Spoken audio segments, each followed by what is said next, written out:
Well, not much really happened here.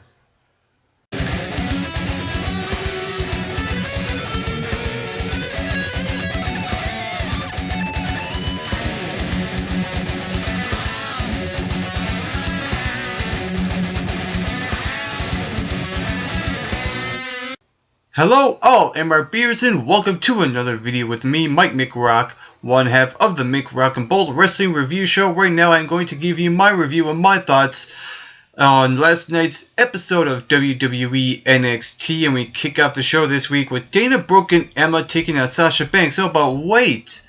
She needs to find herself a tag team partner, and when Sasha Banks came out, she said that she doesn't have a tag team partner, but she gets one anyway. It was Charlotte, because Charlotte and Dana Brooke have some unfinished business. And that's what I like about this match, is that we get to see a couple of stories play out here.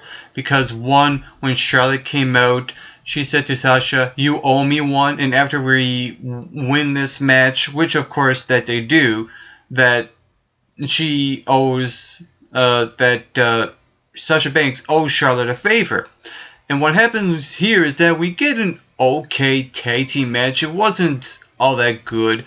To me, it felt like the weakest NXT tag team match out of any kind that we get on NXT.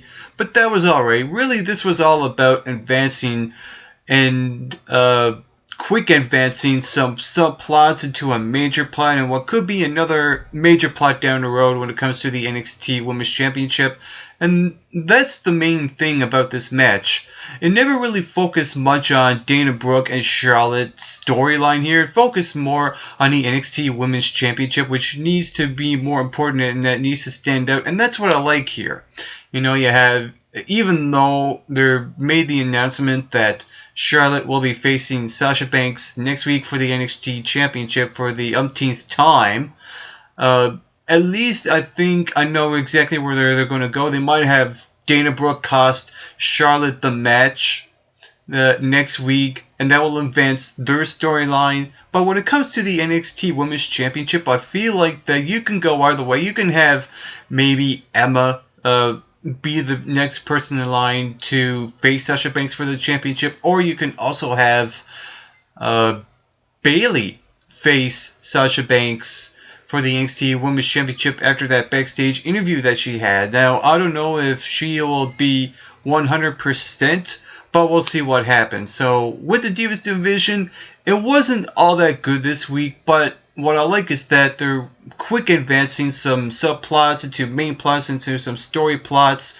Really, that's the most important thing, is advancing storylines.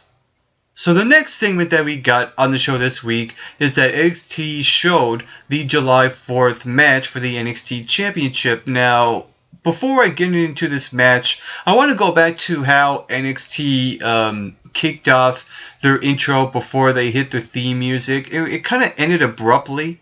You know, they showed Brock Lesnar destroying people, and they showed people's entrances like Chris Jericho and Neville and all them people, and it just ended. You know, I expected, some sort of highlight package of Finn Balor and Kevin Owens at the beginning of the show. So I was kind of disappointed, but in the same time, they said, "Oh, wait, now we're going to give you what happened at NXT, that 2-hour show in Japan." And what we got here was the match between Kevin Owens and Finn Balor for the NXT Championship. But what I like is that they didn't show the full match here due to time restraints. You know, it took up about 20 to 25 minutes on the show, which was fine. I actually didn't mind them showing this match here. Even you can make the argument that maybe they could have filled this time in for something else to advance another story. I totally agree, and announced that you can catch the replay of this show on whatever such a date. But I like that they showed it here because it gives the fans a taste of what they probably missed, and this was definitely Finn Balor's best match that I've seen him in. Maybe not Kevin Owens. I've seen him in slightly better matches, just slightly, but this is definitely Finn Balor's showcase piece. They gave him more of a character setting here, And I like that he won the NXT Championship in Japan, making a full circle moment here. And I like the little things Kevin Owens was doing, especially at the beginning where they had the whole traditional flowers at the beginning of this match, and Kevin Owens just tossed the flowers out to the ring, showing disrespect, showing that antagonist side of him. And that's where really what won me over was Kevin Owens being the heel that he always is, and Finn Balor being the main protagonist in this match, finally beating Kevin Owens for the title. And I like how he won clean, no bullshit. That's all you really needed. And I think Finn Balor now is the next top guy right now. The only thing I'm concerned about now is that who's going to be the next top heel on NXT. Now you can make the argument that when you have Hideo Itami watching the match in the audience, you could probably say that his logic would be, hey, this was my moment. This is supposed to be me in that match. I want to face you, Finn Balor, for the championship. And he turned him full heel, and not to have him be so one-dimensional that he is already. So I would rather see that than Finn Balor turning heel, because he's such a likable guy right now and he really doesn't need to turn heel. Maybe you can argue that maybe the demon side of him seems more heelish than he is as a babyface, but I think Hideo Itami needs to turn heel more than Finn Balor does. That's what I hope.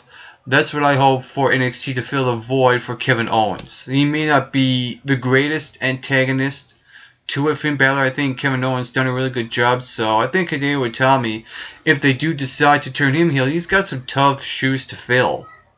So the next match on NXT was Solomon Crowe taking on Marcus Louis, and this was basically an enhancement match where Solomon Crowe goes over, but I'm sorry, I just don't see it in Solomon Crowe. I don't see that hacker gimmick character.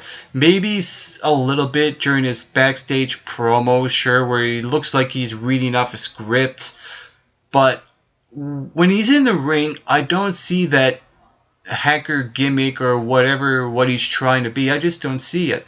And the funny thing is, they have him go over in this match, and I see more character aspects in Marcus Louis, the loser of this match. And I like that little thing he does where he looks at his hand and then crushes Solomon Crowe's ribs in the abdominal stretch that he applies. That, it's things like that that I look for in characters, and I feel like Marcus Louis has a more of a character than a Solomon Crowe does. I think NXT needs to do something better with Solomon Crowe. He's just not cutting it out for me, much like Baron Corbin last week.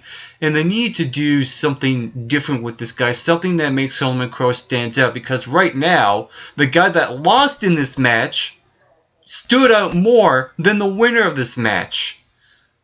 Get a grip, NXT. Get a grip. And now we get into the main event last match on this week's episode of NXT, and that was Team SAWFT, Enzo Amore and Colin Cassidy taking on the VaudeVillains. And going into this match, you know what? I'm digging this already. This is Team SAWFT, this is the VaudeVillains, two of my favorite entertaining teams on the NXT roster right now. And when you combine those two teams, I think you're going to get a fun and entertaining match. And that's exactly what we got here.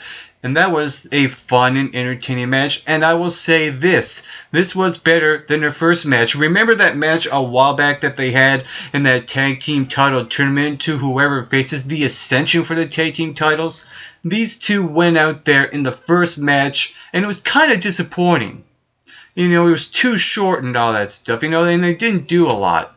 But with this match here, this match main event, they got more time. They got several minutes of this match, and they done a lot more here. And that's what I like about this match.